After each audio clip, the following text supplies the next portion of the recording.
नमस्कार मॅडम. नमस्कार नमस्कार. आमच्या खूपच खेडा गावामध्ये तुमचं स्वागत आहे. धन्यवाद धन्यवाद. मॅडम तुम्हाला आहे ना खरंच मी लय आशेने बोलवले बरं का इथं. बरं. काय झालं माहिती आहे का, आमच्या गावामध्ये आहे ना लय समस्या आहेत पण त्याच्यात कुणी लक्ष घालायलाच तयार नाही. अहो एवढे नेते आहेत, पुढारी आहे, पण एक जण बी डोकं देत नाही त्यात. बरं, पण असल्या कसल्या समस्या आहेत तुमच्या? कसल्या समस्या म्हणजे?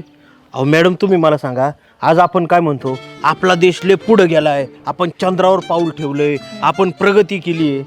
नाही त्याचा अभिमान आहे बरं का आम्हाला सगळ्या गावकऱ्यांना. पण आमच्या गावात साधे रस्ते सुद्धा नाही हो.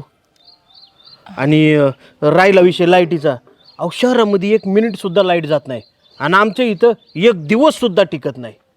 बरं ठीक आहे, चला घरात लाईटी नसल्या आम्ही करून घेऊ काहीतरी, पण शेतात अहो शेतकऱ्यांना फक्त 8च तास लाईट आहे आणि बाहेर MIDC मध्ये 24 तास कंपन्यांना लाईट आहे. मग शेतकऱ्याबरोबर असा तुझा भाव का हो? बरं 8 तास असू द्या, पण कधी कधी रात्रीची सुद्धा लाईट असती. आता तुम्ही मला सांगा, आपण चालताना रस्त्याने इचू दिसला तरी त्या वाटेने जात नाही आणि शेतकऱ्यांना आम्हाला रानात बिबटे आहेत तरीसुद्धा आम्हाला रातचं पाण्याला जायला लागते.